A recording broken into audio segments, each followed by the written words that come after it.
Buenos días. Les damos la bienvenida a una nueva sesión del Aula Abierta, Investigaciones Filosóficas y Sociales sobre el Cuerpo.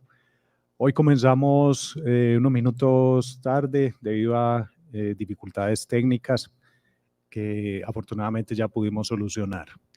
En el día de hoy vamos a tener la oportunidad de continuar la indagación filosófica alrededor de cuestiones de la corporalidad humana y en esta oportunidad tendremos la posibilidad de abordar de la mano del expositor una perspectiva muy interesante, que es el vínculo entre literatura y filosofía, un vínculo muy potente, un vínculo muy fructífero tanto para la filosofía como para la literatura, y tendrá lugar además esta indagación en un terreno que ha sido muy visitado por el pensamiento filosófico del siglo XX, que es la obra literaria de Franz Kafka.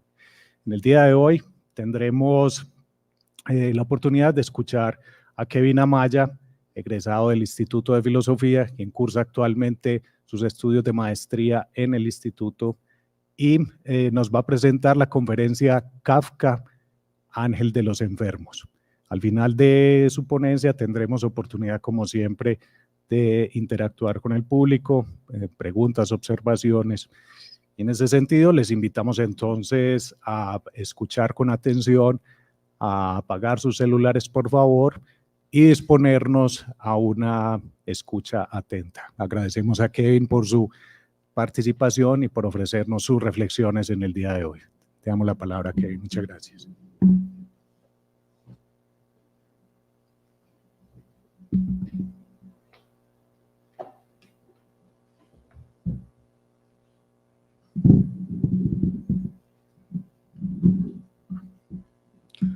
Hola, buenos días.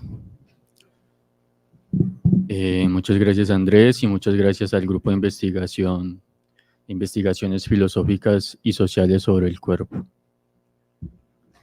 Bueno, como escucharon en el título, voy a hablar de algunas cosas, pueden ser raras, de los ángeles, de los enfermos, de Kafka.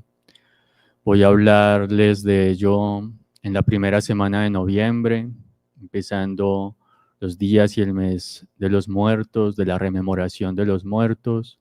Voy a hablar de los ángeles y por ello empiezo dedicándolo a Topito, pues mi ángel. Topito es mi hermanita y es mi ángel de la guarda.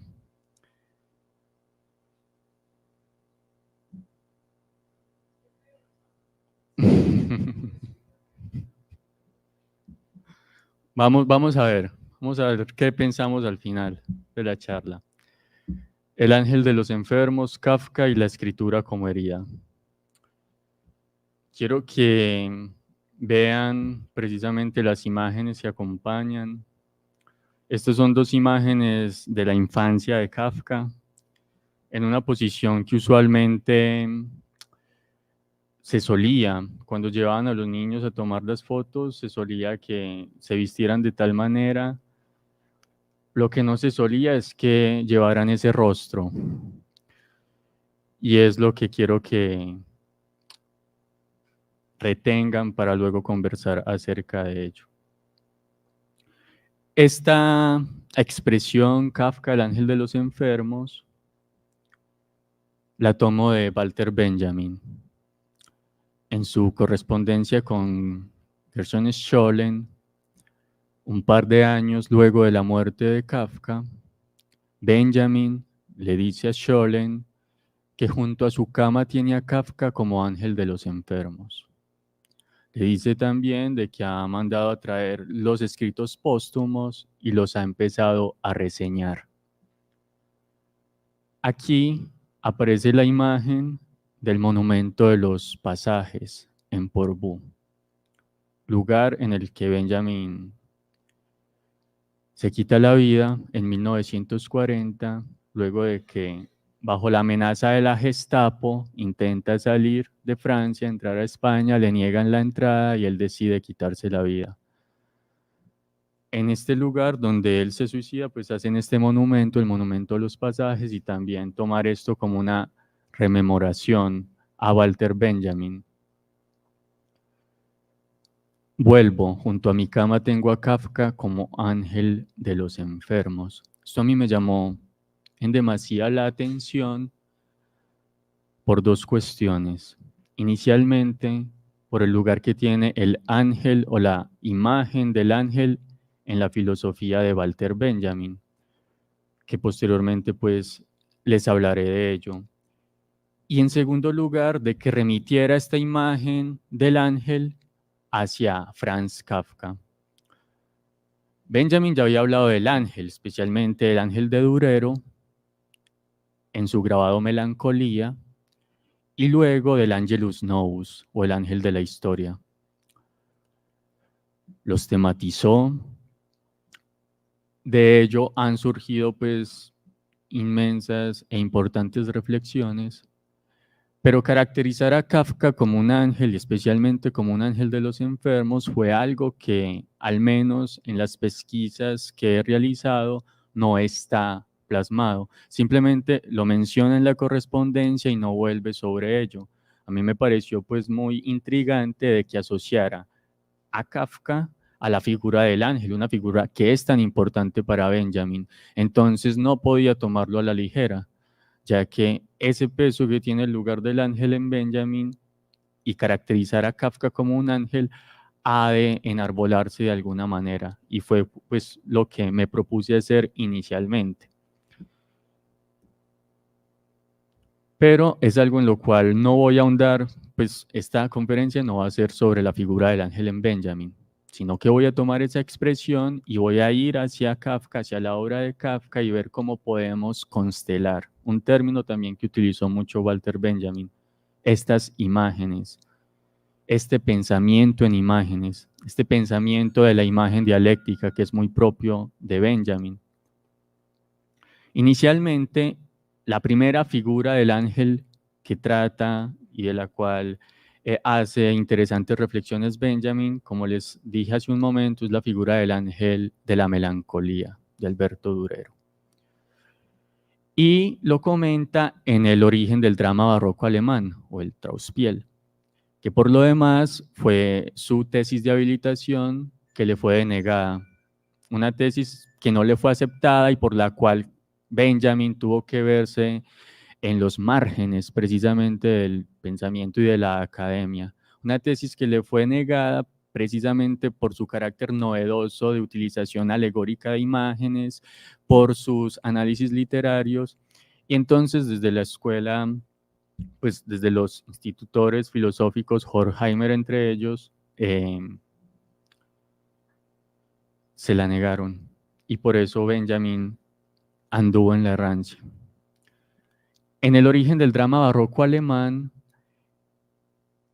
Benjamin analiza algo muy, pues para mí es muy interesante, y es la cuestión de esa relación que ya desde el medioevo y desde la escolástica se venía viendo de el asedioso, el melancólico, la figura triste, la figura que, por ejemplo, en los monasterios, los monjes que se dedicaban a la escritura, los monjes que se dedicaban a los estudios, empezaron, y esto también lo trabaja Giorgio Agamben en su libro Estancias, empezaron a manifestar una profunda abulia, la asidia o la melancolía. Entonces, ya Aristóteles también había tematizado la cuestión de la melancolía, de la bilis negra, y la había asociado al genio, pero especialmente el genio en términos racionales, el genio de la ciencia y demás. Solo es hasta Durero, y esto lo analiza también Panofsky en su libro Saturno de la melancolía, es que la cuestión de la melancolía empieza a ser abordada en términos más artísticos. Y Benjamin se detiene especialmente sobre este grabado de Durero, en el cual podemos ver ciertos elementos. Lo interesante es que estos elementos no hablan acerca de la melancolía, sino que son propiamente la melancolía en términos alegóricos. Su concatenación de imágenes, aquello que ellas contienen, aquellos que ellas expresan, ya son la personificación de la idea abstracta de la melancolía. Y para Panofsky eso es muy, muy relevante en Durero. Benjamin también analiza esto y analiza unas cuestiones que las voy a referenciar, y es que vemos aquí una serie de elementos que son asociados a cuestiones técnicas, cuestiones científicas, figuras pues de la ciencia, pero que yacen en el suelo, es decir, están en su inactividad o en su inoperosidad, como diría Giorgio Agamben. Esto, y es lo más relevante para mí que quiero luego analizar con la escritura de Kafka, esto nos da una experiencia otra de la temporalidad. Los instrumentos científicos que delimitan, calculan, delinean el tiempo, como reconstruyen las figuras del progreso, aquí yacen por los suelos. Estamos en una imagen crepuscular, en la cual al fondo está la inscripción de la melancolía con un murciélago. El crepúsculo, el murciélago nos dan la imagen también de la noche, de lo que cae, del ocaso, de aquel tiempo de transición en el cual todas las cosas entran en su indefinición. Y en ese lugar de la indefinición, en ese lugar de la penumbra, en ese lugar del umbral, es donde acontece un instante temporal, que es el instante temporal de lo angelical, pues para Benjamin. Entonces aquí vamos a empezar como a hacer las conexiones. Lo angelical será tomado como la experiencia de un tiempo a otro, de las conexiones temporales. Recuerden que ángel viene del griego y del hebreo y significa inicialmente mensajero. Es decir, aquí lo que vamos a empezar para posteriormente desembocar, a empezar a pensar para desembocar en la literatura de Kafka, es en el carácter de mensajero de los tiempos, de conexión y constelación entre tiempos que se dan a través de un acontecimiento. Aquí es el acontecimiento pues del ángel. Un ángel que está posado sobre su mano izquierda. En los textos,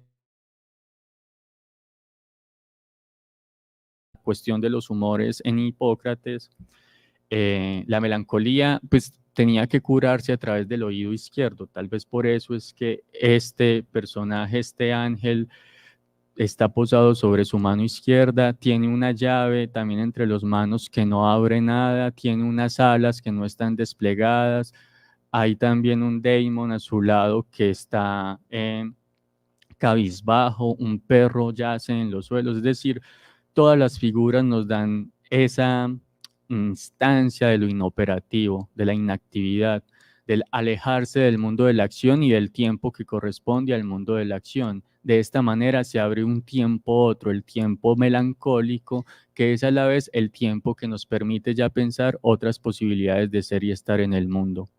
Y eso lo vamos a conectar mucho con Franz Kafka. Benjamin dice que estos objetos que yacen por el suelo, en su inactividad, en su carácter inerme, en realidad lo que también están tensando en el tiempo es la posibilidad, y por eso están en su elemento nutricio más álgido. Conforme a este es el hecho de que en torno a la figura de la melancolía, Alberto Durero yazca por el suelo sin usar los utensilios de la vida diaria, en calidad de objeto del rumiar. El saber del rumiante y el investigar del erudito se fundieron en él. Esta cuestión del rumiar, del tiempo otro, que el melancólico se permite para poder rumiar sus pensamientos y las sensaciones que se dan en sus pensamientos. Rumiar como el estudioso al sumergirse entre las hojas y el polvo de las hojas y poder perderse en ellas. Solo en esa instancia podrían surgir también imaginaciones otras, formas otras de entrarse en el terreno de las sensaciones, de la imaginación, de la literatura. Por eso es en el melancólico, en el asidioso, donde podemos hacer el llamado para que el cruce de los tiempos se realice. Y el cruce de los tiempos es el cruce que se da en el mensaje que conecta esos tiempos, el mensaje que trae el ángel como figura temporal. Aquí podemos pues ver más en detalle su mirada extraviada, sus hojas de laurel que no comunican tampoco ninguna victoria, y las figuras geométricas que claramente son alegóricas a formas del conocimiento. Y esto se trata también, es de formas del conocimiento, de formas de acceso a la verdad, pero ¿a qué tipo de verdad? Lo mismo nos podemos preguntar luego con la literatura de Kafka, ¿a qué tipo de verdad nos remite esas instancias? Y no está de más empezar a ver precisamente esa figura melancólica, ese semblante melancólico que hay en la figura de la infancia de Kafka, empezando por su semblante y su rostro.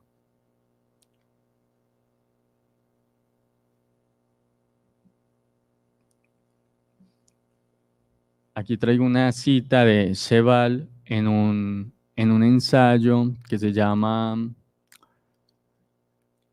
La escritura y la infelicidad, que aparece en un libro que ha sido traducido como Pútrida Patria, pero que en alemán es Unheimlich Heimat, una palabra, pues, una conexión de palabras muy interesantes, porque el Unheimlich o lo Unheimlich es lo pavoroso, lo que está fuera de casa, lo extraño, lo que se hace ajeno, pero en el corazón o en la raíz de la palabra, Heimlich tiene que ver precisamente con el hogar. Estar por fuera del hogar es estar en lo pavoroso.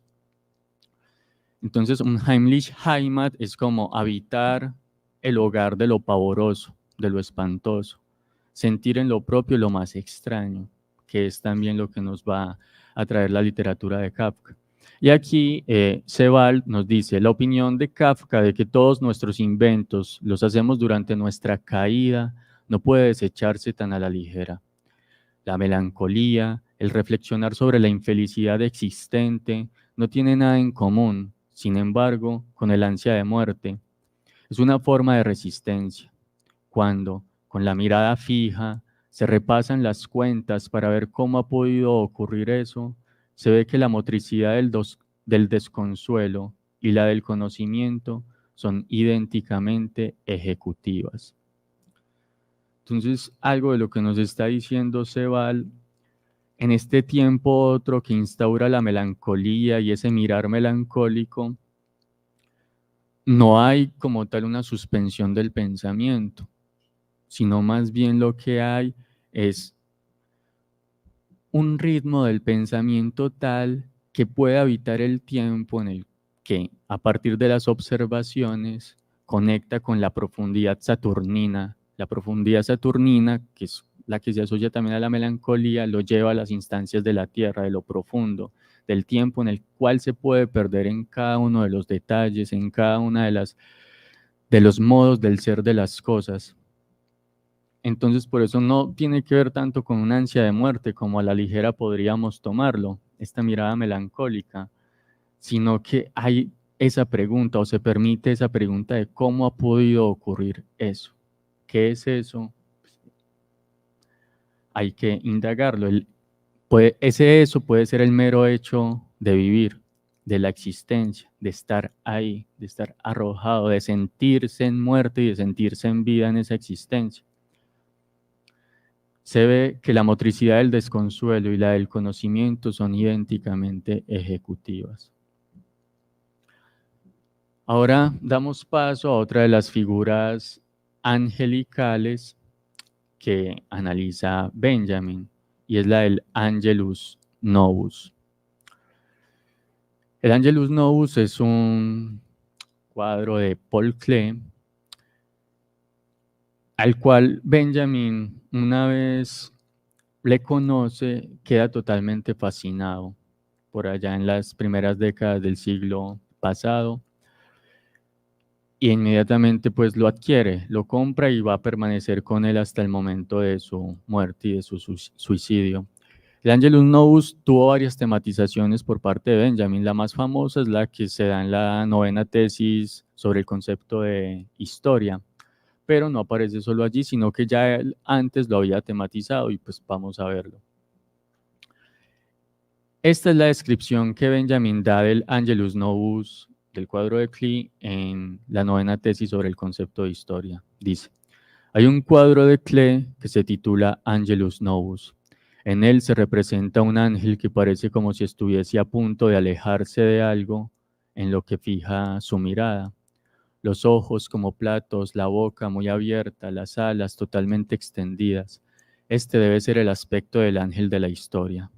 Ha vuelto el rostro hacia el pasado. Allí donde nosotros vemos un encadenamiento de ellos, él ve una única catástrofe que acumula incesantemente una ruina tras otra, arrojándolas a sus pies.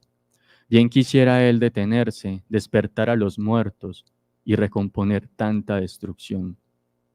Pero desde el paraíso sopla una tempestad que se ha enredado en sus alas y que es tan fuerte que el ángel ya no puede cerrarlas.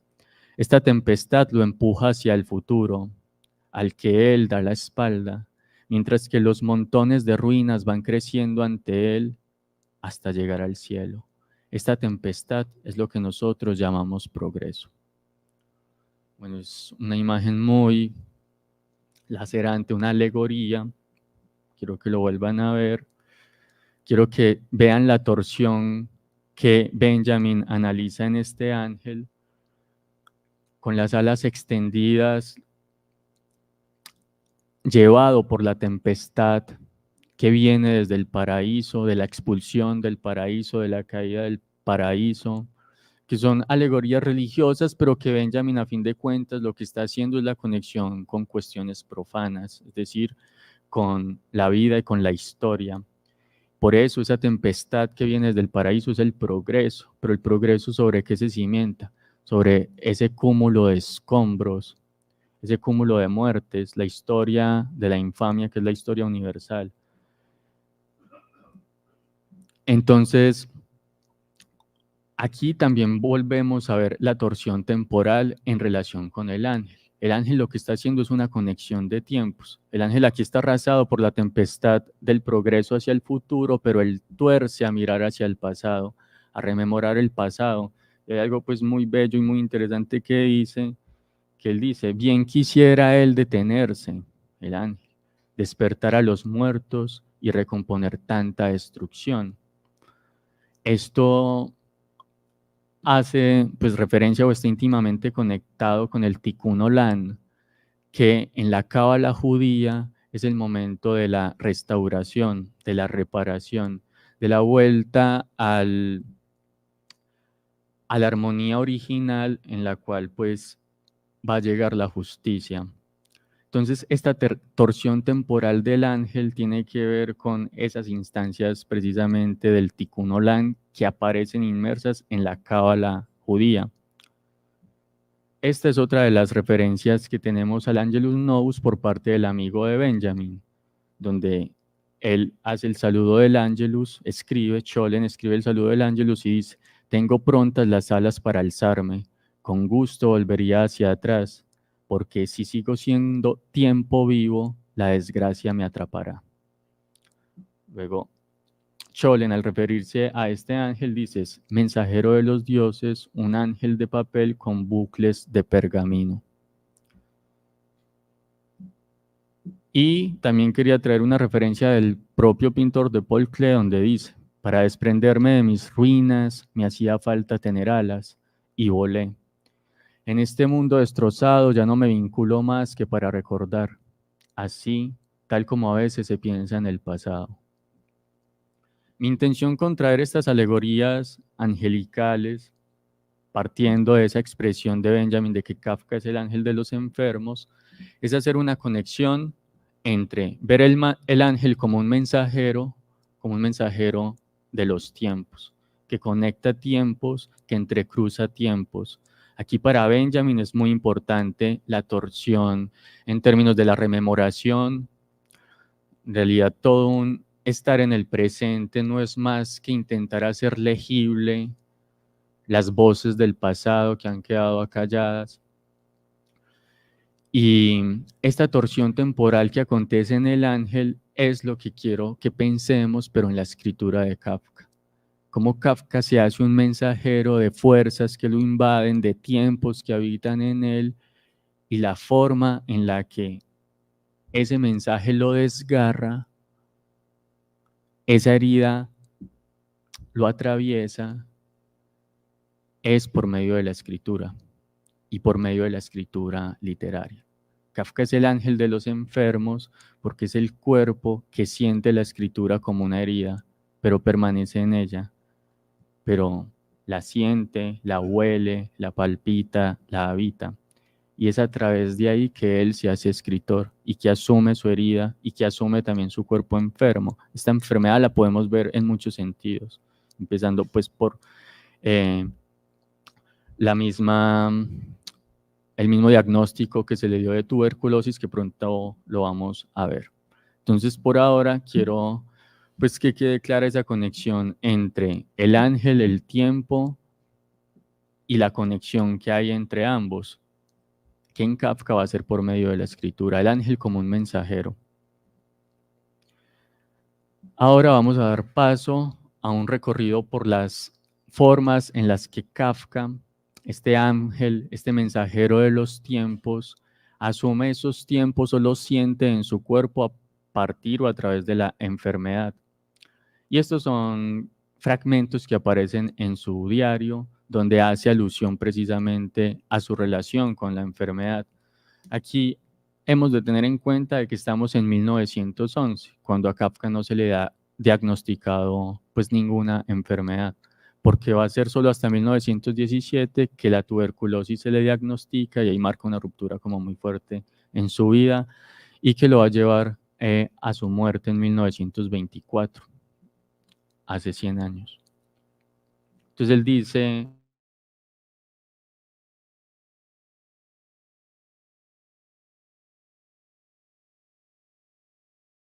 guardar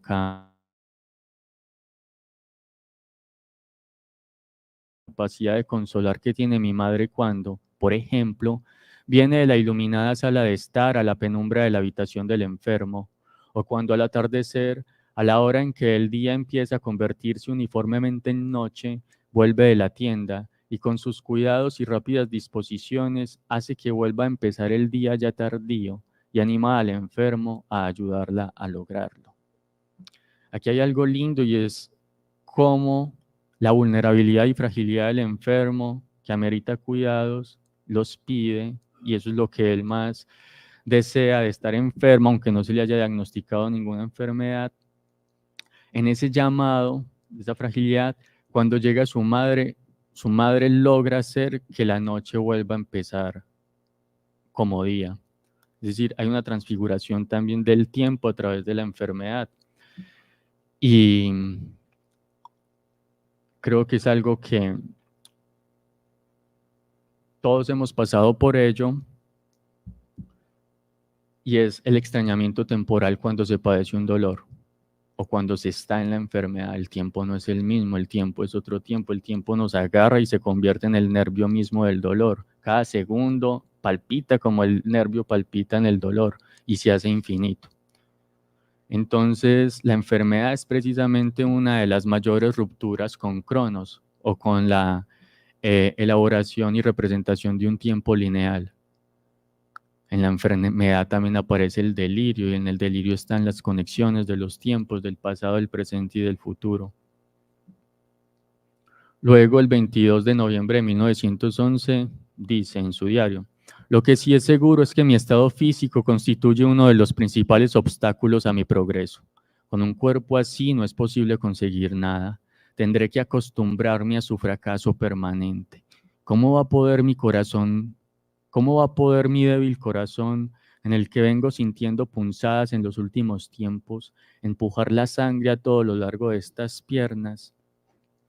Kafka tenía una conciencia muy aguda de su cuerpo. Y la cuestión con la agudeza en la sensación es que permite atravesar las distancias de todo cuanto existe. Es decir, una conciencia aguda de las cosas sabe la infinita distancia que separa una cosa de la otra, empezando por el mismo cuerpo. Kafka empieza a hacer experiencia de la disgregación de su propio cuerpo, de las transformaciones que hay en él.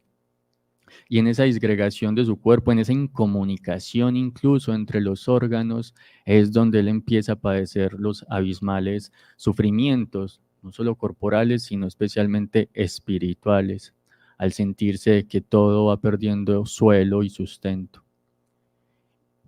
Y en esas grietas donde se disgrega todo, lo que empiezan a habitar son fuerzas otras, como las del ángel, que el ángel no es más que otro daemon, una de las fuerzas del daemon, que es de donde tenemos la palabra demonio, por ejemplo. Esas fuerzas, esas posesiones demoníacas son las que empiezan a apoderarse del cuerpo de Kafka y son el aliento precisamente que lo van a llevar a escribir como un poseído. Por eso era tan importante para Kafka la escritura. No era algo que él decidiera, eran formas de asumir esas posesiones. Dice el 19 de diciembre. Hoy, durante el desayuno, estuve hablando casualmente con mi madre sobre los hijos y el matrimonio. Solo unas pocas palabras, pero por primera vez advertí claramente lo falsa y pueril que es la idea que mi madre tiene de mí. Me considera un chico sano con una ligera tendencia a imaginarse que está enfermo. Esas imaginaciones, dijo, desaparecerán por sí solas con el tiempo, aunque lo que las eliminaría por completo sería, desde luego, casarse y tener hijos. Entonces mi interés por la literatura también quedaría reducido a dimensiones adecuadas para una persona cultivada. Esto es algo, este va a ser el verdadero proceso de Kafka. Y es el desgarramiento de su entrañable impulso por la literatura con lo que pide el mundo. Es decir, la madre le está diciendo, usted tienes puras imaginerías que van a desaparecer si se casa y si tiene hijos. Es decir, si asume su responsabilidad como una persona normal que ha de responder o ha de dar cuentas ante la ley. A fin de cuentas, esa es la ley y todo lo que concatena la ley, la familia, la tradición, en su caso, pues la tradición judía, la familia y el proyecto de hacerse un hombre que ha de socorrer precisamente en términos materiales, económicos, con su tiempo a aquel proyecto. Y la disgregación que él tiene ante eso, ante ese proyecto, es la disgregación que lo arremete a la escritura. Y esto es algo que pues, él aquí lo denuncia de su madre, pero va a ser precisamente el mayor tormento en su relación con Félix Bauer, que fue su primer amor corresponsal, con quien se prometió en 2 ocasiones, tuvo una relación de 5 años, especialmente por cartas, pero que fue todo un tormento. Hay un libro pues hermoso, un ensayo hermoso de Elias Canetti, que se llama El otro proceso, de Franz Kafka, acerca de las cartas entre Kafka y Félix.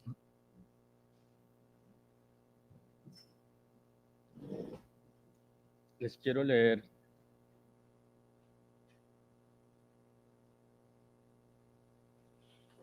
precisamente una carta. Bueno, aquí tengo una parte de esa carta.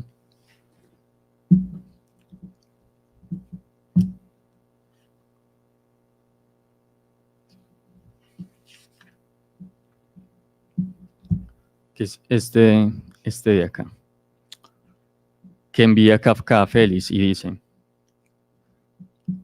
mi vida en el fondo consiste y ha consistido siempre en intentos de escribir, en su mayoría fracasados, pero el no escribir me hacía estar por los suelos para ser barrido. Ahora bien, desde siempre mis energías han sido lamentablemente escasas y el resultado natural de esto, aunque yo no lo haya reconocido abiertamente, ha sido la necesidad de hacer economías por todos lados, de privarme un poco en todos los terrenos, con objeto de preservar unas fuerzas a duras penas suficientes para lo que me parecía el principal fin mío, que es la escritura.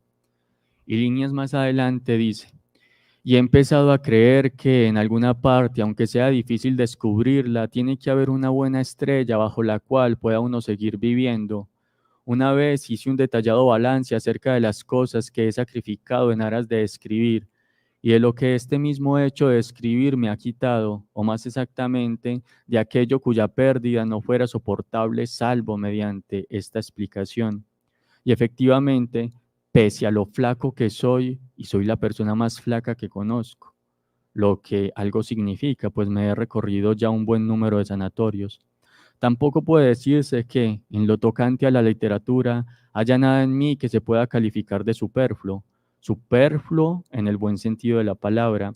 Ahora bien, si existe un poder superior, y esto es a lo que voy, él está haciendo su declaración existencial. Inicialmente, él, al inicio de esta carta, le dice, tú me has pedido que te hable de mí, de mi manera de vivir. Bueno, pues mi manera de vivir solo tiene una manera, y esa única manera es la vida. Fuera de esa única manera no hay vida para mí. No podría de otra manera, como dice también en Un artista del ayuno. Ese no poder de otra manera tiene que ver precisamente con la escritura y la literatura. Luego él lo dice así: si existe un poder superior que quiere utilizarme o que me utiliza, estoy en su mano como un instrumento netamente elaborado, esto por lo menos. Si no, no soy absolutamente nada. Y de pronto me encontraré de sobra en medio de un vacío espantoso.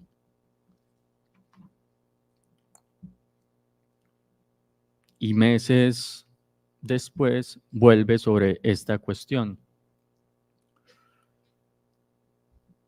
Y es una escena muy jocosa, porque resulta ellos hacían cosas extrañas. La familia de Kafka envió un espía a la familia de Félix para ver qué tipo de familia tenía, si era conveniente que se casaran o no.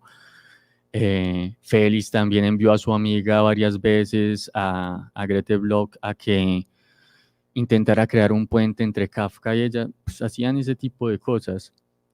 Y entre ese tipo de cosas, una de las cosas que hizo Félix fue llevarle una carta a un grafólogo para que el grafólogo, a partir de la letra de Kafka, le diera unas coordenadas psicológicas del personaje.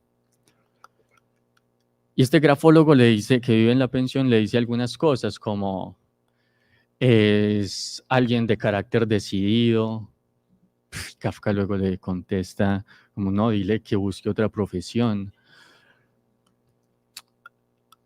Y Kafka le dice, y luego le dice el grafólogo a Félix, y también tiene dotes sensuales.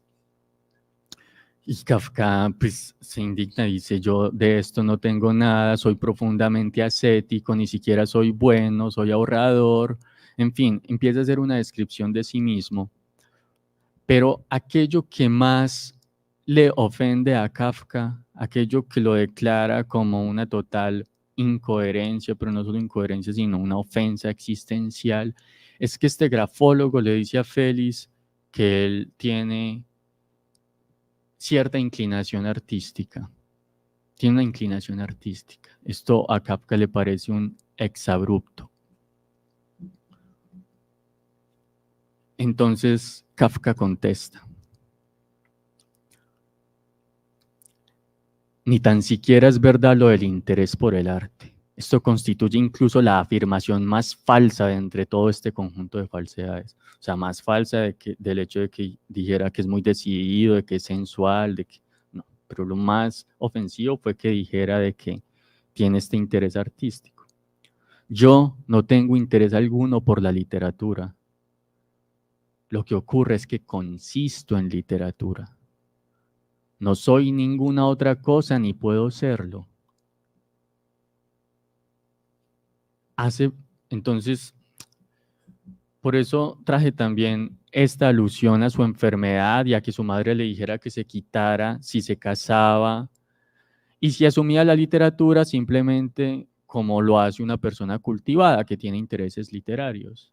Pues, y era lo mismo que le decía Kafka a Félix, porque Félix claramente entendía el interés literario de Kafka, pero Félix quería era un esposo con quien conformar una familia. Luego, más adelante, Kafka incluso le va a enviar una carta al padre de Félix y también a Félix y le dice, por favor, reconsidéralo. Reconsidera el que te quieras casar conmigo.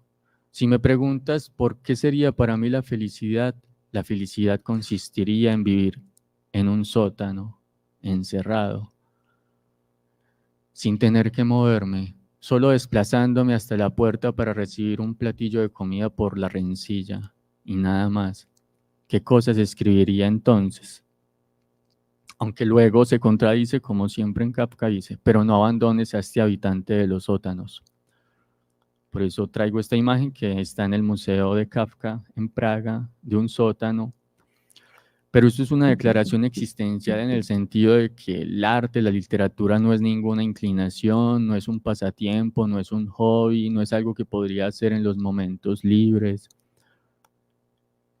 Él es literatura, y eso no es una expresión como de arrogancia o petulancia, sino que él concibe su existencia, su ser, se concibe incluso ontológicamente con el material mismo de la literatura. No es ni siquiera una opción estética o artística, es el ser, está en las coordenadas mismas de la ontología o del desfondamiento del ser precisamente. Y luego él le trae esta leyenda. Hace poco tiempo leí la siguiente historia perteneciente a una historia de la fe en el diablo. Un clérigo poseía una voz tan dulce y bella que el escucharla proporcionaba el mayor de los placeres.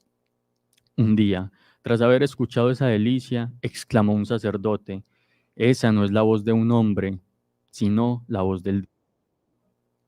En presencia de todos los admiradores, conjuró al demonio para que saliera, quien, en efecto, salió, tras lo cual el cadáver, pues era el diablo y no el alma quien había animado a aquel cuerpo humano, se derrumbó sobre el suelo y comenzó a heder. Similar, totalmente similar, es la relación que existe entre la literatura y yo. Solo que mi literatura no es tan dulce como la voz de aquel monje. Claro que para averiguar tal cosa, a partir de mi letra, se necesitaría ser un grafólogo consumado. Él trae esta leyenda y dice, esa voz que sale de mí, que lastimosamente no es tan dulce como la del monje, en realidad tampoco es cosa mía. Es decir, la literatura no es como tal algo que a mi arbitrio he escogido, sino que es algo que ha entrado, una fuerza que me ha poseído. Y aquí entendamos estas figuras del ángel, de las fuerzas, de la posesión, del demonio, no con el matiz moral pues, que tiene nuestro legado en la tradición cristiana, sino más bien con la fuerza mitológica que hay en ello, que habitaba ya en los mismos griegos. El poeta era aquel que estaba entusiasmado. Entusiasmos tiene la raíz griega de teos, que significa estar poseído por el Dios. El poeta era aquel que estaba poseído por el Dios y en su posesión transmitía los mensajes, al igual que el oráculo. La palabra sagrada, como dice Heráclito, es aquella que no declara, sino que señala las fuerzas oraculares. Ese señalamiento, esa imagen literatura como señalamiento, que no es como tal que decrete algo, que diga algo, que establezca una verdad, sino que precisamente señala los tránsitos. Es lo que hace precisamente la escritura a través de esta conexión de tiempos. Entonces, de esa manera es la que invito a que pensemos estas fuerzas, este daemon o los demonios o el diablo que se menciona aquí o el ángel, es como fuerzas que trastocan la identidad del sujeto que se ha constituido en la modernidad. El sujeto dueño y soberano de sí mismo, racional y medidor en todas sus instancias, que da cuenta de sí responsablemente en el sentido de que tiene todo bajo su dominio y su arbitrio. Aquí lo que hace Kafka es retomar unas experiencias que ya estaban en el origen mismo de la escritura poética y su relación con aquellos que han estado o que son fruto de posesiones de los dioses. Decía bellamente también Hölderlin que el poeta es aquel que envuelve el rayo en canto y no es calcinado por él. Es decir, que es capaz de retener, de dejar habitar en él el rayo, el tiempo también del rayo, el kairos del rayo y su mensaje, el rayo de los dioses, pero que no es calcinado por ello. Por eso es tan peligroso también vérselas con estas fuerzas, porque podemos ser calcinados y ser ya solo el eco de las cenizas, pero lograr envolver ese rayo en canto es algo que te va a desfasar, va a trastocar todas las instancias identitarias y también sensibles y también corporales. Es que también luego de Deleuze, en un ensayo muy lindo que se llama La literatura y la vida, dice que el escritor es aquel que se vuelve evidente gracias a que ha perdido los ojos por aquello que ha visto. Y ha escrito lo que ha escuchado gracias a que lo que le ha escuchado le ha destrozado los tímpanos. Y es precisamente en su escritura, en su ceguera, con los tímpanos destrozados, que está en su momento más intenso de la salud. Esa es su salud, poder escribir ello, poder escribir sus tímpanos destrozados, poder escribir su visión destrozada. Esa es su salud, esa es la salud de la cual también puede dar solamente cuenta aquel que está enfermo. Y en la medida en que está enfermo, también como dice Deleuze, el sensorium del mundo se le presenta de otra manera. Abre instancias, dimensiones, tiempos a escuchar cosas que en el estado normal no escucharía, a ver cosas que en el estado normal de lo que llamamos salud tampoco vería. Este extrañamiento del cuerpo, de la sensibilidad del espíritu, a raíz también de las fuerzas que deja entrar por su sensibilidad y que desemboca en la escritura, es precisamente la única manera en la que puede vivir, en la que puede afirmar su salud, paradójicamente. En 1917 se le diagnostica la tuberculosis. Hasta ahora las referencias que él había hecho a la enfermedad partían de sus delirios. Aquí ya como tal le dan un diagnóstico y este diagnóstico marca ciertas rupturas. Para empezar, ya definitivamente con el matrimonio. Aquí ya le corta irremediablemente con Félix y escribe esto en su diario. Hasta cierto punto ahora tienes la posibilidad. Si realmente existe tal posibilidad de comenzar, no la desperdicies. Si quieres penetrar en ti mismo, no podrás evitar tanta suciedad que te desborda, pero no te revuelques en ella. Sí, como tú mismo dices, la herida de tus pulmones solo es un símbolo de la herida cuya inflamación se llama Félix y cuya profundidad se llama justificación. Si eso es así, entonces también son símbolos los consejos médicos: luz, aire, sol, reposo. Agarra ese símbolo. Esto es manifiesto, eso es un manifiesto, especialmente por las distintas lecturas que se han hecho de Kafka, desde el psicoanálisis, las teológicas también, las políticas, que intentan ver el significado que hay en su escritura, interpretar a partir de significantes lo que verdaderamente quiso decir.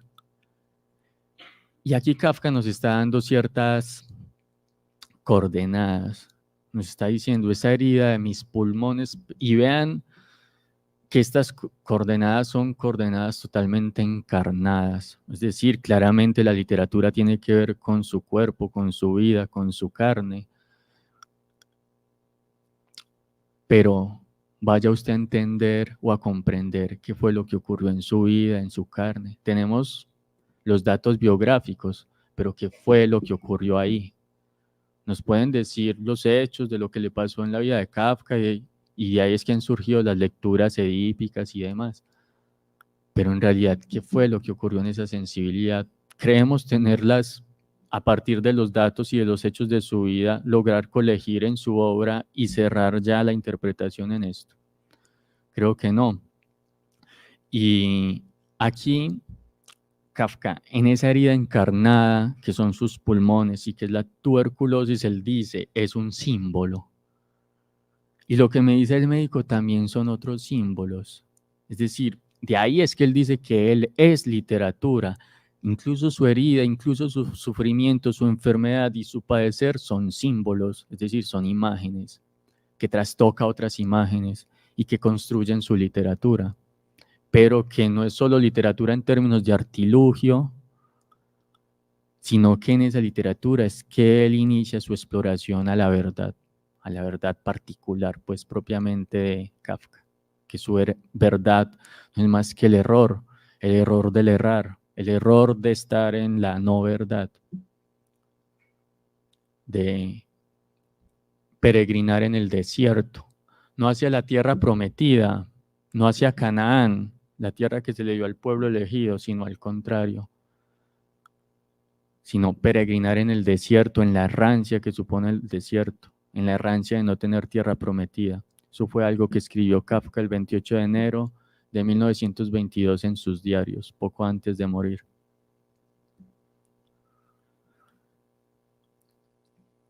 Aquí son fragmentos también de sus diarios, ya estamos en 1920 y él dice, el hueso de su propia frente le cierra el camino, se hace sangre en la frente golpeándose contra su propia frente. Esta sangre, esta herida también de su propia frente es muy común a las mismas figuras que no solo describía Kafka con sus personajes en las novelas y relatos, sino también en los dibujos que hacía. La misma herida que tiene el animal en el cuento de la guarida o la madriguera, o la construcción al roñir, al excavar debajo de la tierra hasta sacarse sangre en su hocico, pero con tal de hallar ese resguardo, con tal de hallar la guarida, que una y otra vez es socavada, en la cual una y otra vez, incluso en las profundidades de la tierra donde él cree estar a resguardo, no hace más que escuchar el rumor de las leyendas antiguas donde se dice que el enemigo está al acecho. Él se siente preso en esta tierra. Para él es estrecha. En él estallan la tristeza, la debilidad, las enfermedades, los delirios del preso. No puede consolarlo ningún consuelo. Si le pregunta qué quiere en realidad, no acierta a responder, pues no tiene, esta es una de sus pruebas más fuertes, ninguna noción de libertad. Ya en el relato de Informe para una Academia decía Peter el Rojo, yo no busco la libertad, busco una salida. La libertad no es más que una de las ilusiones de la modernidad y que los humanos se engalanan en ella, en sus ilusiones. Por eso yo no busco eso, yo lo que busco es una salida. Pero esa salida no es más que precisamente lo abierto de lo sin salida, lo abierto de estar errando en el desierto, de la pérdida de sentido, porque ¿qué sentido voy a tener yo en esa errancia? Precisamente el desfondamiento. Maurice Blanchot, en su queridísimo y entrañable para mí libro de compendio de ensayos de Kafka, Blanchot, que también está precisamente en esta errancia, declara a Kafka su maestro.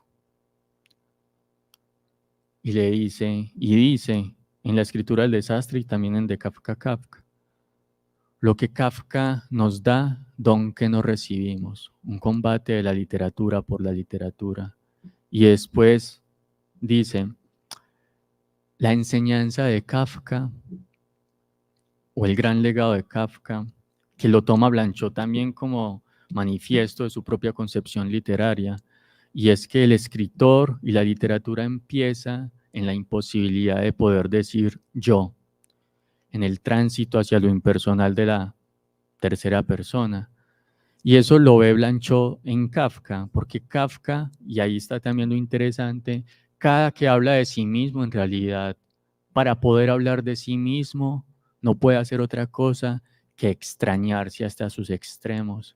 Cada que habla de sí mismo, de repente se despierta un insecto que se llamaba Gregorio Samsa, o un animal en una madriguera, o la cruza de un gato cordero. Es decir, Hablar de sí mismo para Kafka no es más que hablar de sus transformaciones, del tránsito hacia lo impersonal, hacia las fuerzas que derrocan la idea de que hay un yo decidido, que podemos decir quién es Kafka. ¿Quién puede decir quién es Kafka? Por eso es que aquí vean que magistralmente Kafka en sus diarios dice, él se siente preso en esta tierra. Para él, y ese él ya marca un alejamiento con respecto a él. Y hay también el juego de Kafka. ¿Quién es Kafka y quién es Kafka para poder ir de Kafka a Kafka? Luego en 1920, esto es una carta que Kafka le envía a Milena, la otra compañera con quien tuvo un pasional encuentro, claramente por cartas. Digo claramente porque era la manera, la escritura en la que vivía Kafka y eso fue su tormento, que no vamos a tener aquí ocasión de comentar todo ello, pero que está muy presente en él. Y esta es la última foto que se conoce de Kafka. Él dice en su carta, uno yace en la suciedad y el hedor del lecho en que agoniza y llega, uno yace en la suciedad y el hedor del lecho en que agoniza, y llega el ángel de la muerte, el más bienaventurado de todos los ángeles, y le mira. ¿Puede atreverse a morir ese hombre? Se da la vuelta, se hunde aún más en su cama, le resulta imposible morir. Y de este talante son las paradojas kafkianas. Quien está en su lecho de muerte y llega el ángel de la muerte, es la mirada del ángel de la muerte, a quien está en el lecho de muerte, la que le imposibilita morir. Esta imposibilidad de morir es muy recurrente en Kafka, en sus personajes. Una y otra vez, por ejemplo, tenemos al cazador Grauchus, que también está en la rancha infinita, porque él estaba en la selva negra, era un leñador, tuvo un accidente, murió, tuvo una buena vida, no está inconforme con ella, murió, pues ya no le quedaba nada más de que lo llevaran por Aqueronte y pasara al reino de los muertos. Pero hubo un pequeño accidente y es que el barquero olvidó la ruta. Entonces este cazador quedó errando infinitamente, muerto en la imposibilidad de morir. Y este estar muerto en la imposibilidad de morir o morir en la imposibilidad de la muerte está muy presente en la escritura de Kafka y Blanchot también lo ve muy bien, porque escribir no es otra cosa que morir, que poner el yo, que poner ese directriz que dicta las cosas. No, escribir es extrañarse, por tanto morir, por tanto perecer, para habitar esos umbrales de la escritura como una fuerza impersonal. Luego, en 1922, dice Kafka, vistas las cosas con una mirada primitiva, la única verdad auténtica, imposible de contradecir, no perturbada por nada de fuera, el martirio, el sacrificio por un ser humano, es el dolor físico. La única verdad auténtica es el dolor físico. Es notable que no fuera el dios del dolor el dios principal de las primeras religiones, quizás solo de las que vinieron más tarde. A cada enfermo, su dios doméstico, al enfermo del pulmón, el dios de la asfixia. ¿Cómo soportar su acercamiento si no se participa en él ya antes de la terrible unión?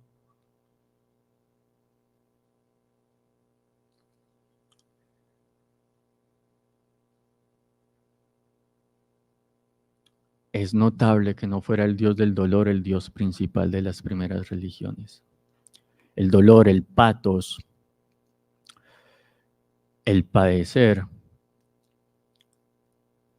Y luego dice, ¿cómo soportar su acercamiento si no se participa en él ya antes de la terrible unión?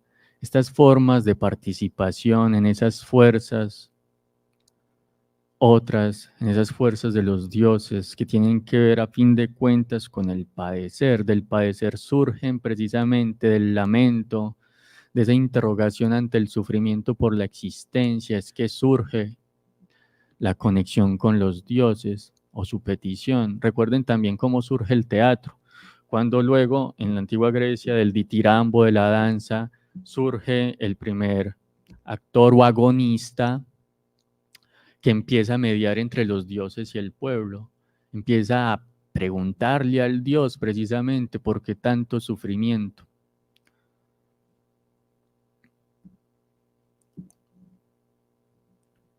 Aquí ya quiero pasar a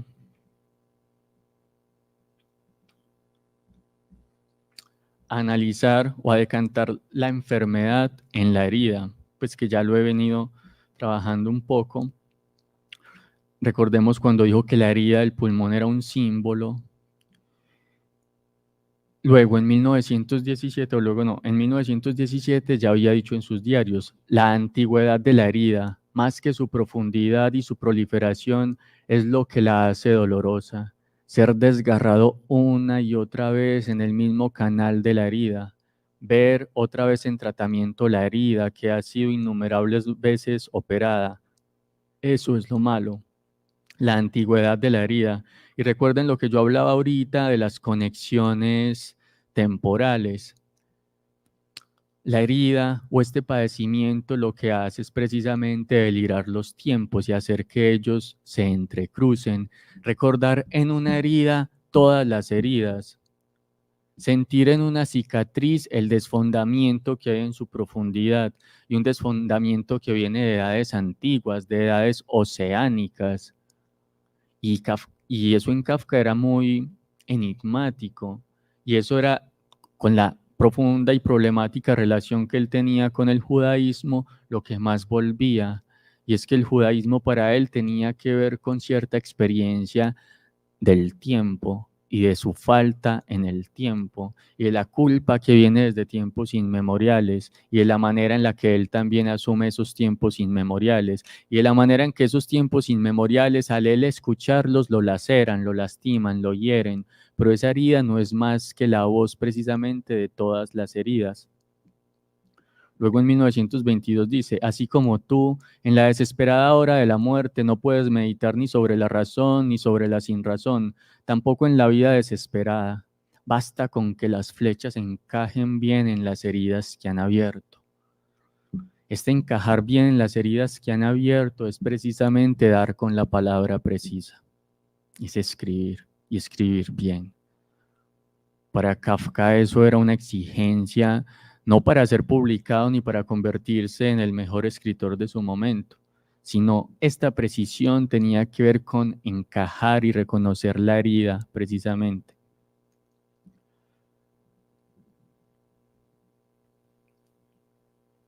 En 1923 le dice a Milena, ¿qué tienen en común un ángel mientras no haya caído con el demonio? Pero el niño ve muy bien al diablo sobre el hogar. De nuevo, esas instancias de fuerzas extrañas en lo más propio, en lo más familiar. Ya en este momento, esto fue un año antes de su muerte, y él se había dejado de escribir con Félix hace un par de años. Digo, con Milena. En 1923 le vuelve a escribir y le dice, es cosa extraña eso de escribir ahora, ha de tener paciencia. Cuando no hubo de tenerla, no he escrito a nadie desde hace años. En ese aspecto he estado como muerto. Me faltaba por completo la necesidad de comunicarme. Era como si no habitara en este mundo, pero tampoco en ningún otro. Era como si año tras año solo hubiera hecho de pasada todo lo que me pedían, y en realidad solo estaba a la espera de que me llamaran, hasta que de la habitación vecina llamó la enfermedad, y yo corrí a su encuentro, y fui cada vez más suyo, pero la habitación está a oscuras y no se sabe si es la enfermedad. Él corrió hacia esa fuerza que la enfermedad le llamaba, pero la enfermedad de nuevo es solo otro símbolo que tiene que ver con el desgarramiento ante el mundo.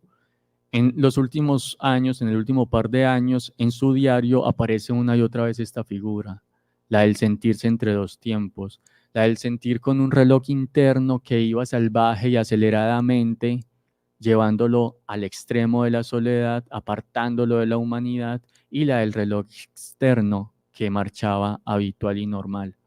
Esos dos relojes, su ser irreconciliables lo desgarraba profundamente y lo llevaba a ser un habitante, un ciudadano de otro mundo. Esta casa, como lo llamaba él, que era una casa, era un acecho, lo desgarraba, pero de esa casa surgía toda su literatura, dice él en los diarios, en 1922. Y esa literatura sería incluso una nueva cábala, dice él, si el sionismo no se hubiera entrometido. De ahí vemos el talante y la forma también en la que él concibe su literatura, toda su literatura, que está nacida precisamente en el desgarramiento de los mundos y de los tiempos, y de la cual él no es más que un mensajero. Una de las descripciones más precisas de Franz Kafka para mí es la que hizo Milena, precisamente, su amante, su corresponsal, y la hizo 3 días luego de su muerte. Dice: pocos le conocían aquí porque era un solitario, un hombre lleno de sabiduría e intimidado por el mundo. Desde hacía años padecía una enfermedad del pulmón, y aunque trataba de curarla, también la alimentaba conscientemente y la fomentaba con el pensamiento. Cuando el alma y el corazón ya no soportan el peso, el pulmón toma sobre sí la mitad de la carga, para que quede repartida al menos con cierta uniformidad. Escribió una vez en una carta, y de esa índole era también su enfermedad. Esta le confería una casi increíble sensibilidad y un refinamiento intelectual casi aterrador en su ausencia de compromisos, pero él, el hombre, había cargado toda su angustia intelectual sobre las espaldas de su enfermedad. Era tímido, medroso, dulce y bueno, pero los libros que escribió son crueles y dolorosos. Veía el mundo lleno de demonios invisibles que destrozan y exterminan al hombre desprotegido. En una de sus cartas, él dijo como que lo que ocurrió es que mi cerebro ya no soportaba el peso de mi angustia. Entonces le habló al pulmón a ver si le ayudaba a cargar un poco de ese peso. Esa conversación entre el pulmón y mi cerebro se dio sin mi consentimiento. Quién sabe qué cosas más se habrán dicho. Y esa era la manera en la que él concebía su cuerpo y en la que repartía corporalmente sus angustias. Y por eso es que son un símbolo. Ahora, pues para terminar, quiero recalar en la cuestión de la herida,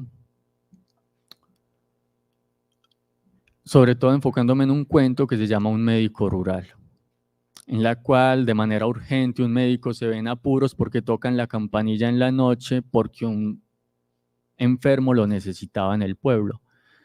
Él va a salir pero no tiene caballos. Su criada busca caballos cerca, pero no lo hay, y el tiempo es de un invierno feroz, totalmente inhóspito e intransitable. El médico, desesperado y frustrado, da un golpe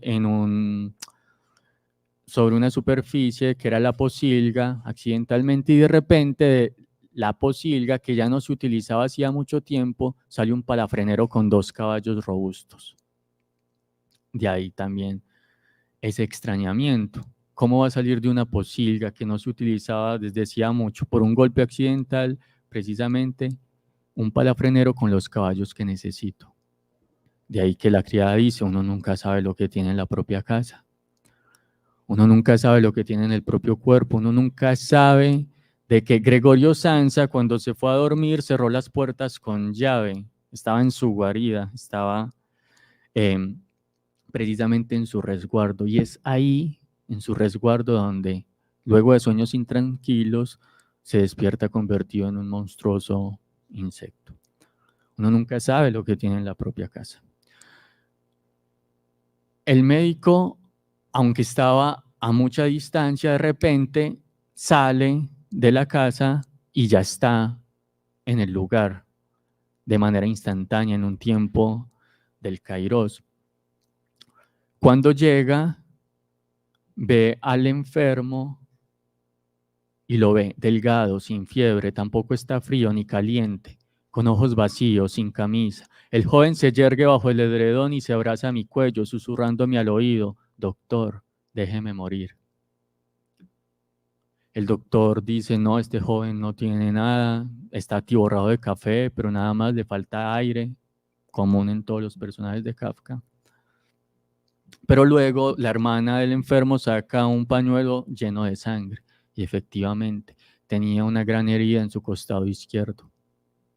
Ahora lo veo, sí, el joven está enfermo en el costado derecho, digo en el derecho, en el costado derecho, en el que tiene también nuestro Redentor su gran herida.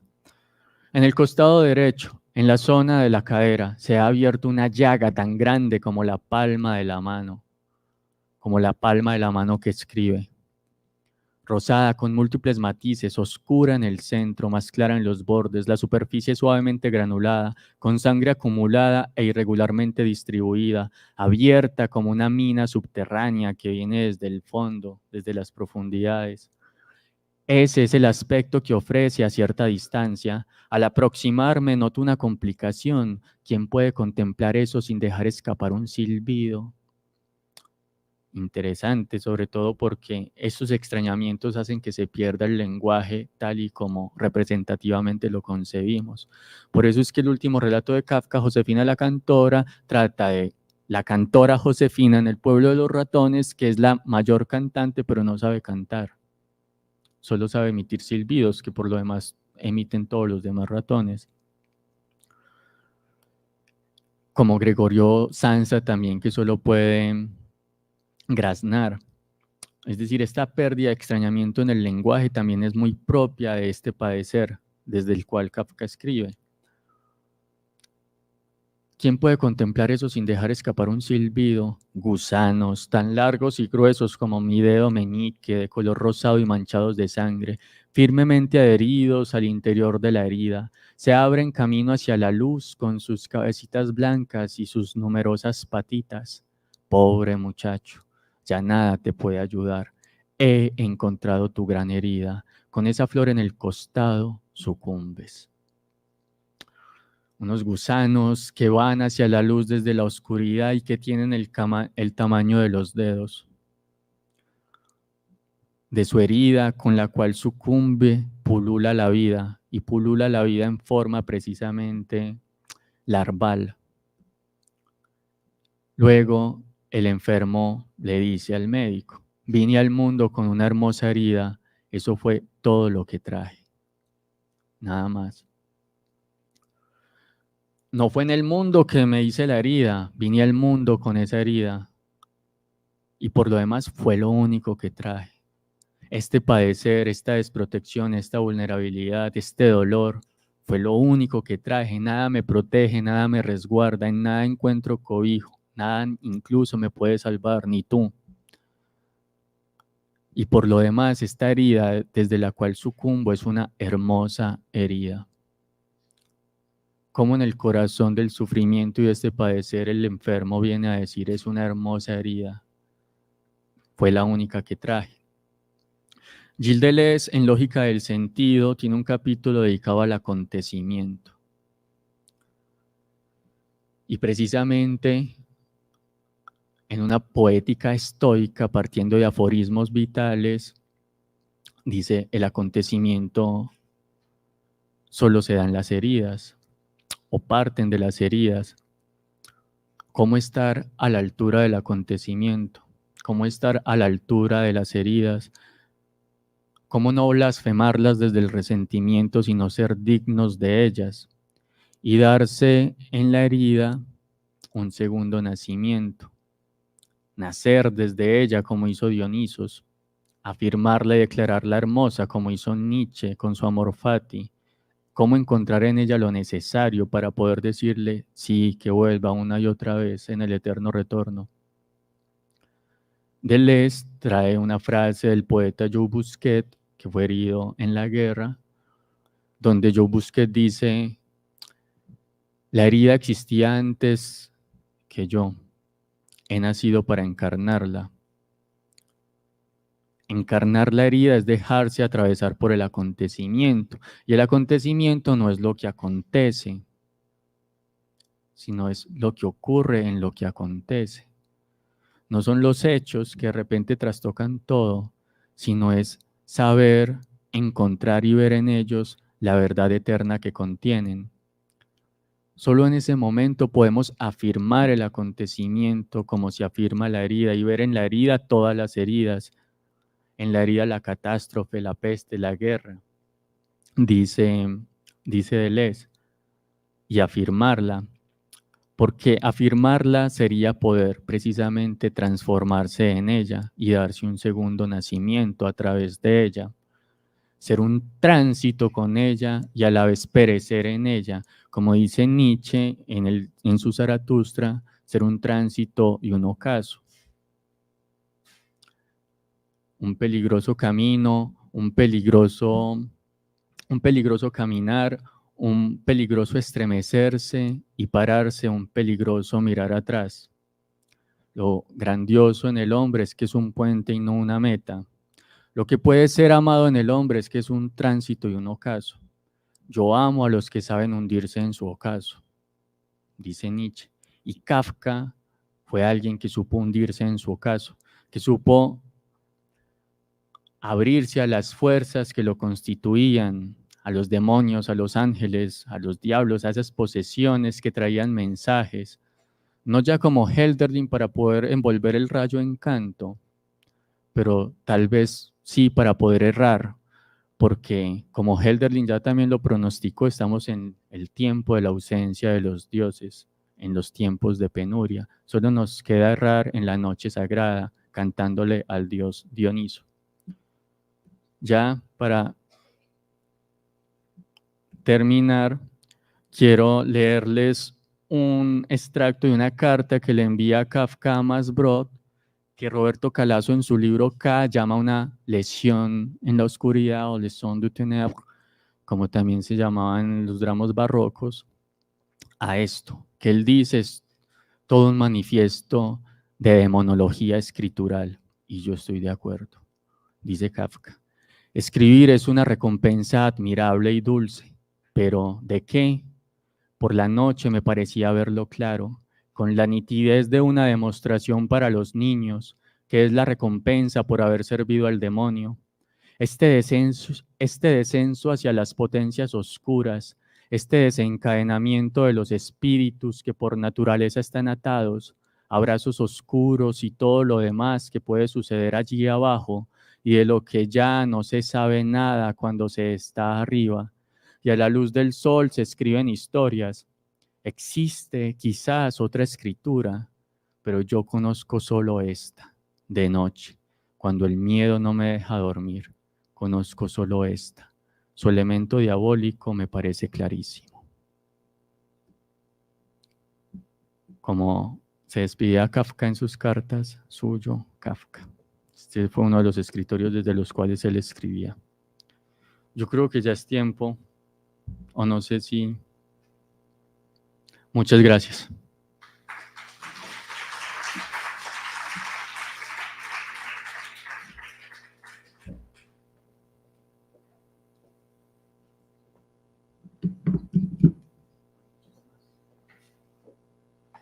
Muchísimas gracias a Kevin por su presentación. Abrimos el espacio para el público.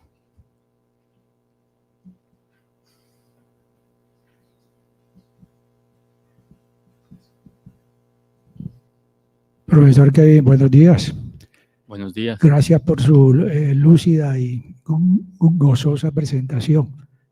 El tema de este autor, muy relacionado con su enfermedad y su literatura, nos hablan de que el significado de las enfermedades ha sido polisémico, plural durante todos los tiempos, y los discursos varían de acuerdo a la época, ¿no? Por ejemplo, la autora Susana Sontag, en su La enfermedad y sus metáforas, habla de TBC, cáncer y SIDA. Ella le da un halo, por decir algo, un halo artístico a la tuberculosis, dado que muchos autores famosos en los siglos XIX y comienzos del siglo XX, a falta de tratamiento, irreversiblemente morían por la tuberculosis. Dígase Chekhov, dígase Chopin, el mismo Edgar Allan Poe, el mismo Schiller, o incluso el poeta León Tolstoy, el escritor León Tolstoy. Entonces, esta entidad era irreversiblemente mortal hace 80 años. La década de los 40 sale por la aparición de la quimioterapia, de estreptomicina, isoniazida, etcétera, todos esos antimicrobianos para la tuberculosis. Ahora la tuberculosis, al igual que el VIH-Sida, y sigue considerándose como una enfermedad crónica, curable. El SIDA en este momento no es curable, con los antirretrovirales es atacado y llevadero, por decir así, ¿no? Pero entonces, a través de los tiempos, los conceptos han variado mucho. Digamos que este autor tuvo una desconfianza absoluta hacia la medicina tradicional y hacia los médicos. Él tiene unos escritos muy crudos acerca de la práctica de la medicina. Obviamente estaba en su tiempo, hace de 100 años para atrás, ni hablemos, ¿no? Las relaciones que tuvo Kafka con su papá fueron perversas, fueron malas. Determina su vida, determina el desprecio, entre comillas, que él sentía por su autoimagen. Él se veía demasiado alto, pero demasiado flaco, según los comentarios que hace en su carta al padre, y comparándose somáticamente cuerpo a cuerpo, el papá era altivo, era fuerte, respiraba vida, mientras que Kafka era depresivo, migrañoso, o sea, tenía muchas entidades que él, inclusive cuando le diagnosticaron la tuberculosis, atribuía a esto y decía que la tuberculosis era su enfermedad espiritual. Entonces, él literaturiza su vida como un todo, derivada obviamente de su enfermedad, y se mete en el concepto del absurdo. El absurdo es un tema existencialista que ustedes los filósofos conocen demasiado, inclusive el Kierkegaard dicen que es el inventor del existencialismo. Él se cobió en la religión para protegerse de lo absurdo. Camus habla del mito de Sísifo para resguardarse y decir, hombre, el trabajo y la vida son algo que no tiene fin, que no tiene objetivo. Somos, digamos, arandelas de la historia y de la misma vida, ¿no? Entonces se trata de que a veces dice Kafka, no, es que la condición humana es absurda.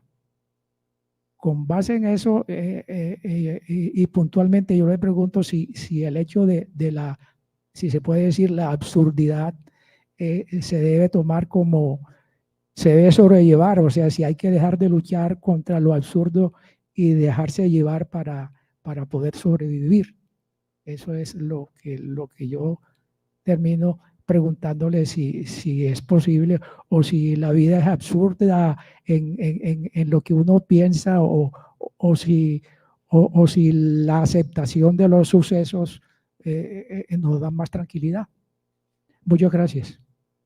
Muchas gracias por su pregunta. Tú mencionas precisamente a Camus. En el mito de Sísifo, él habla precisamente de la relación que tiene lo absurdo con una disposición a la escucha. Recuerden lo que decíamos ahora de los tímpanos destruidos. El absurdus, el absurdo sordos, esa imposibilidad de escuchar, la trabaja Camus como una relación dramática. Una relación dramática que tenemos precisamente con los dioses, en la cual, o con Dios, para pensarlo más en nuestro tiempo, en la cual una y otra vez nos desgarramos en plegarias, hacemos la pregunta, pero no nos llega respuesta ninguna. Aún así, seguimos esperando las respuestas y seguimos emitiendo las preguntas. Eso es absurdo.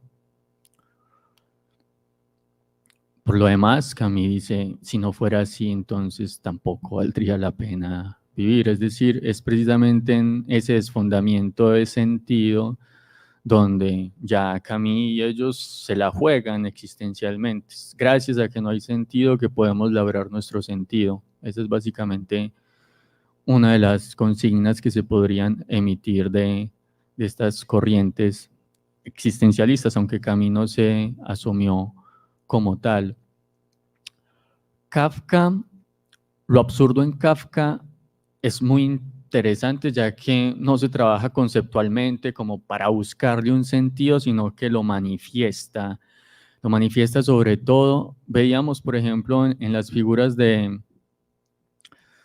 ángel, especialmente del ángel de la melancolía, esas características especiales de los objetos que hay aquí, que yacen en el suelo. Tal vez esos objetos que tenían un destino, pero que ese destino se hizo inoperoso, se desobró, su obra no se ejecutó, como un relato de Kafka que se llama Bucéfalo, que era el caballo de Alejandro Magno, pero que ya con su jinete que pereció Bucéfalo, el caballo se dedicó a estudiar derecho, se dedicó a la abogacía.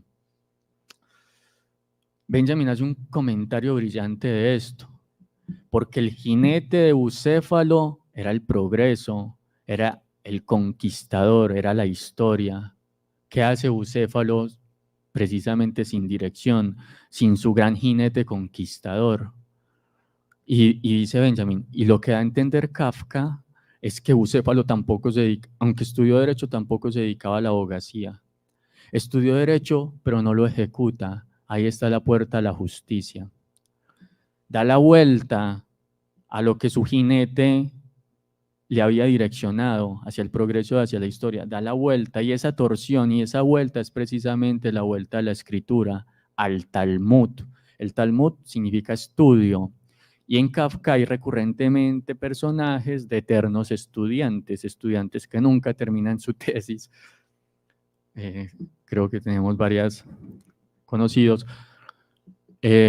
Eternos estudiantes, porque el camino a la justicia también es el del eterno estudio. Entonces, estas formas de lo absurdo que pululan en Kafka son a la vez las formas más potentes que permiten abrir precisamente estas brechas, estos diferenciales de tiempo y entrarnos más bien es en el reino de la posibilidad. El absurdo también es el reino de la posibilidad. Otro de los relatos que a mí me encantan, que se llama Odradek, es de un ser no humano, no animal, una carretilla de hilo, como el polvo, que tose como las hojas secas, que está ahí. Es la preocupación de un padre de familia, como entregado al olvido.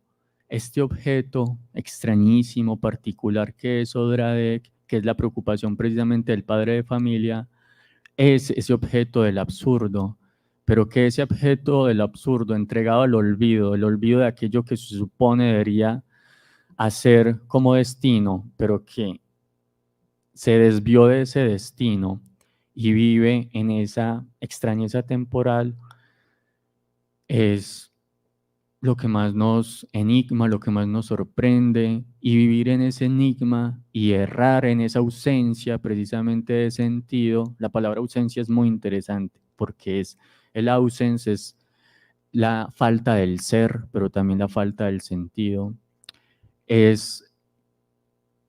Yo no diría que el legado que nos dejó Kafka o la enseñanza de Kafka, pero sí al menos la manera de habitar esa extrañeza. Entonces yo no te podría dar como una fórmula ante el absurdo para poder soportar la vida, pero leyendo a Kafka podríamos entrar en espacios en el cual habitamos eso que es inhóspito. Gracias. Es una pequeña cosa nomás. Muchas gracias por tu conferencia, muy interesante. Pero es un simple detalle. O sea, me llamó mucho la atención el punto en el que Kafka se molesta, reacciona con algo de molestia ante lo dicho por el grafólogo. No sé si has profundizado un poquito más en eso y si piensas que el grafólogo ahí operó como una especie de, sí, de adivino o de oráculo en relación con su deseo, dado que estaba como, o sea, siempre lo acabas de decir, vivió en medio del absurdo. Entonces quería la relación afectiva con esta mujer y al mismo tiempo vivir concentrado en la literatura. ¿Quieres decir algo a ese respecto? Con respecto a lo del grafólogo, Kafka es un maestro también pues de la escritura. Y en realidad, todo lo que dijo sobre el grafólogo se lo estaba diciendo a Félix. Le estaba diciendo a Félix, gracias a que ella trajo la cuestión del grafólogo, le estaba diciendo, lo que hay en mí no es una inclinación a la literatura. Yo no puedo caminar por ahí y pensar en los muebles y las vitrinas que va a haber en nuestra casa y en nuestra familia, o hacerme cargo de la empresa familiar para poder dotar de una situación prestante a los hijos y a la prole que va a desencadenar de nosotros, que se va a desencadenar de nosotros. Esas instancias me resultan totalmente ajenas, porque ese demonio, esa posesión que es la escritura en mí, arrasa con todas mis fuerzas y yo tengo muy pocas. Entonces él dice en otras partes de que él adelgazó en todos los sentidos, él no tenía fuerzas, no tenía energías y lo decía cuando aún no le había sido diagnosticada la enfermedad. Es decir, hay también un cansancio espiritual y existencial muy fuerte en él. Y este cansancio se refleja también en su cuerpo. Él dice, mis pocas fuerzas han de ir a la literatura, porque yo no puedo ser otra cosa que eso. Entonces, eso que él le decía, aprovechando lo del grafólogo, se lo estaba diciendo era especialmente a ella, especialmente a Félix. Y lo otro era, volviste a mencionar lo del absurdo, pero no recuerdo muy bien la segunda parte de la pregunta.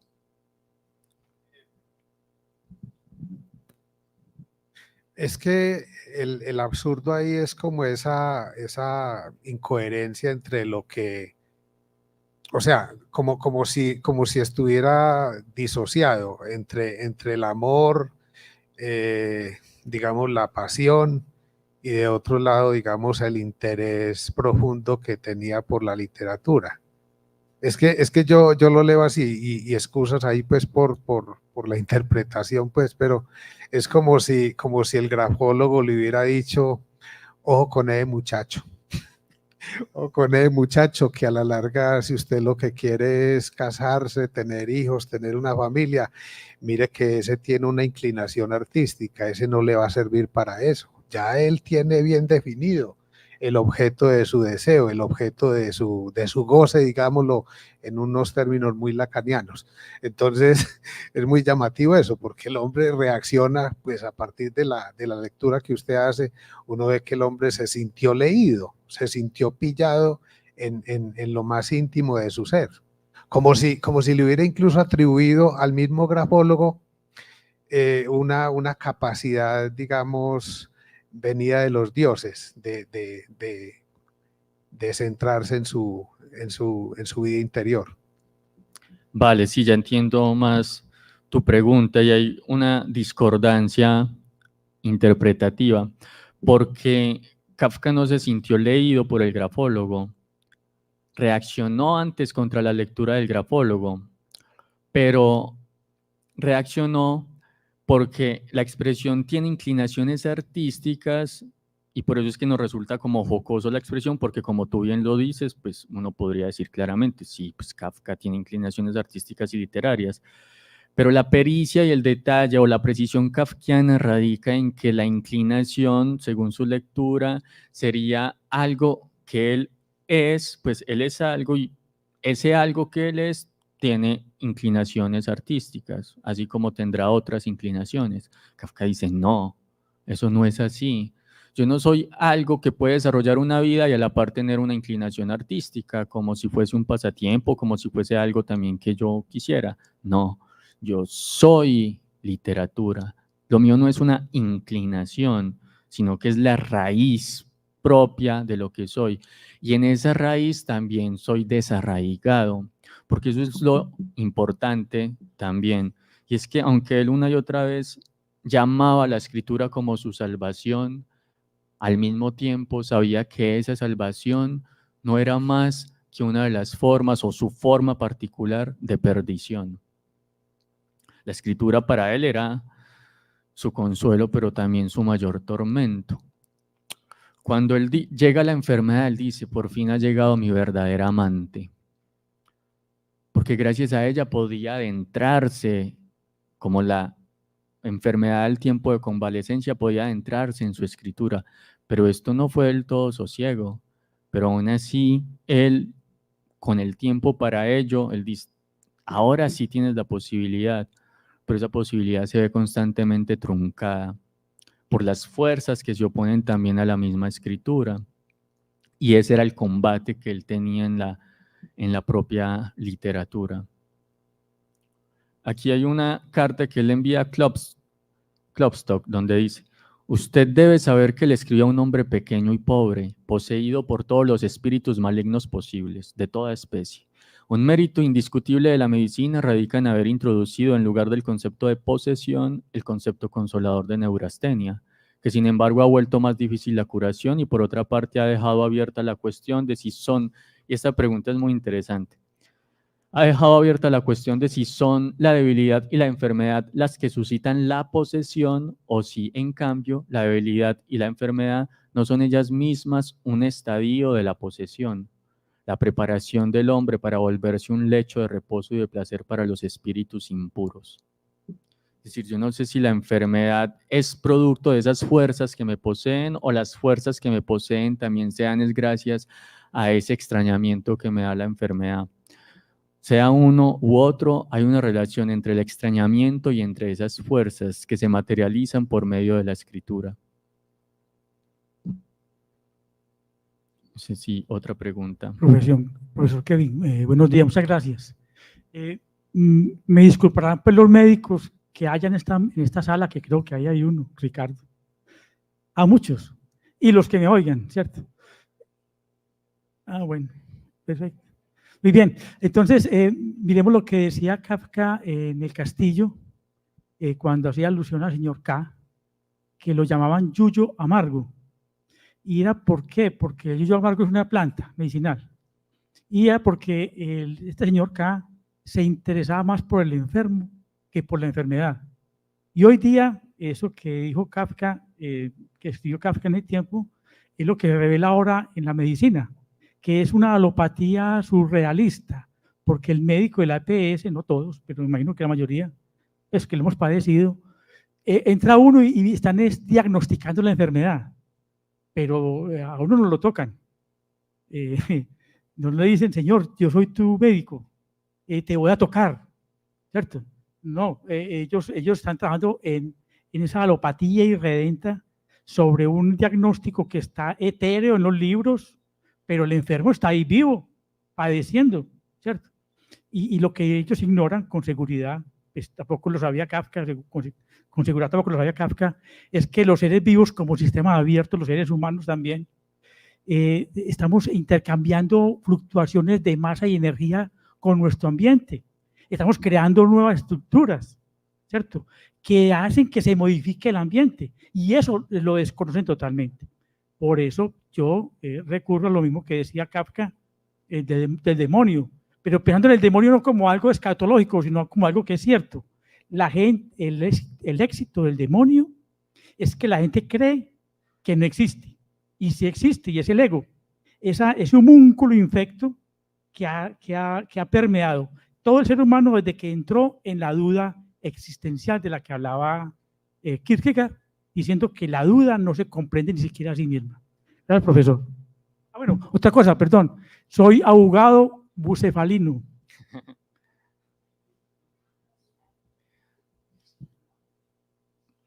Sí, muchas gracias por su comentario. Kafka tenía un recelo de los médicos y una propensión por la medicina naturista y por ciertas prácticas naturistas y nudistas, y eso se ve reflejado como en varios de las entradas de su diario. Ahí, como yo mencioné en varias ocasiones, lo que se me hace pues, digno de mencionar, y que ya ustedes han mencionado también a Kierkegaard, hay muchas consonancias y relaciones entre Kafka y Kierkegaard. Kafka leyó a Kierkegaard, le gustaba también mucho. Cuando se le da el diagnóstico en 1917, Kafka se va a un balneario, se me escapa ahora el nombre del lugar, y allí empieza a escribir en series aforísticas, que Masbrod publicó eso como consideraciones acerca del pecado, el dolor, la culpa original o algo así, pero que Kafka no le puso ese nombre, aunque sí dispuso los cuadernillos de una manera muy inusual en él, y ahí escribe, podríamos considerar a esos aforismos como su manifiesto teológico también. Yo lo que pienso es por qué él escribe esos aforismos es luego de que le diagnostican la enfermedad. ¿Qué relación hay entre el aforismo, el instante cairológico, también el rayo del aforismo, y el cuerpo del enfermo? Porque Nietzsche también, en sus momentos de mayor padecimiento, escribía eran aforismos. Y el aforismo parece condensar de una manera estrepitante profundidades y verdades tan profundas como las máscaras que emplean. Como decía Nietzsche en un aforismo, todo pensamiento profundo necesita una máscara, y esta máscara es la máscara del aforismo. Y Kierkegaard también fue un maestro en ello. Es decir, hay en el aforismo, podemos pensar varias cuestiones también, como su fragmentariedad, que no, el aforismo no es fragmentario porque le falte algo, pero en su fragmentariedad precisamente deja intuir el desfondamiento de la no completitud, el ser parte sin el todo, como dice también un sabio maestro. Entonces, a mí eso me ha llamado mucho la atención, la instancia temporal del kairos que se da en el enfermo y su expresión literaria a través del aforismo. Entonces son como esas conexiones entre la escritura y ciertas formas de experienciar el cuerpo y padecerlo también, que son las que he recalado aquí en esta charla. Bueno, muchas gracias. De pronto una última pregunta. Si no, formulo algo muy brevemente, Kevin, para recoger una mención que hiciste a Pedro el Rojo cuando decía que no buscaba la libertad sino una salida. Si para Kafka la enfermedad no es también esa medida, no una liberación, sino una salida. La salida justamente de toda esa constelación de exigencias sociales, de todas esas exigencias concretas que le presentaba la vida cotidiana. Se puede, digamos, leer así la relación con la enfermedad y ese anhelo de enfermedad tan profundo en Kafka. Sí, muy buen apunte, Andrés. Especialmente porque la enfermedad, entonces, en este caso, al ser una disrupción con el tiempo lineal, no es ya de por sí garante de la libertad, o su ser convaleciente no es como tal ya la panacea ante todo tipo de exigencias. En ese sentido, no es la salvación. Pero la podemos pensar con esa frase de informe para una academia, donde Pedro el Rojo decía, no busco la libertad, lo que busco es una salida. Esta salida en Kafka resulta ser muy enigmática, porque es una salida hacia dónde. Pero al menos la posibilidad de pensar ese hacia dónde o de desfigurarse en su dirección, la podemos empezar a hacer o a formular gracias precisamente a la manera en la que él anhelaba esa enfermedad, ese tiempo otro, esa convalecencia que con Nietzsche, cuando Nietzsche hablaba de la gran salud, él decía, la gran salud no es una salud exuberante, no. La gran salud y la salud precisamente del Übermensch, del transhumano, superhombre, o depende de la traducción que se quiera realizar, la gran salud es una perspectiva de la salud que ofrece la enfermedad y a la vez una perspectiva de la enfermedad que ofrece la salud. Es gracias a su experiencia de la enfermedad que tuvo una perspectiva de la salud, Nietzsche. Y es este juego de perspectivas que ofreció la enfermedad lo que le permite a Nietzsche precisamente hacer sus juegos, que Nietzsche interpreta la voluntad de poder como una voluntad de interpretación, de creación de sentidos precisamente. Y esa creación de sentidos a partir de las perspectivas, no como verdades inmutables y sólidas, sino perspectivas desde cierto ángulo, lo permitió el extrañamiento de la enfermedad. Tal vez esas errancias de perspectivas, esos mundos que logra crear Kafka sean precisamente no como una libertad, pero sí como la salida en esa errancia de perspectivas, de imágenes, de alegorías, de símbolos que habitan su literatura.